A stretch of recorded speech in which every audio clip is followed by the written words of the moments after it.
السلام عليكم ورحمة من الله وبركاته، وأسعد الله أوقاتكم بكل خير متابعينا الكرام.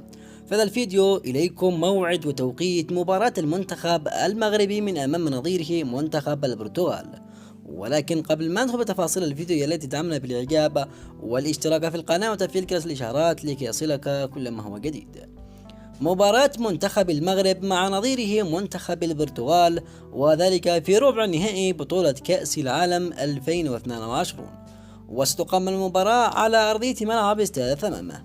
وأما عن القنوات الناقلة سنقل عبر قناة بي إن سبورت ماكس 1 بصوت المعلق عصام الشوالي. وأما عن تاريخ اللقاء وذلك يوم السبت الموافق 10/12، وستبدأ صافرة الانطلاق لهذه المباراة في تمام الساعة 6 مساء بتوقيت مكة المكرمة. وصلنا إلى نهاية الفيديو، وشاركونا توقعاتكم لنتيجة المباراة في قسم التعليقات، ودمتم في أمان الله وحفظه.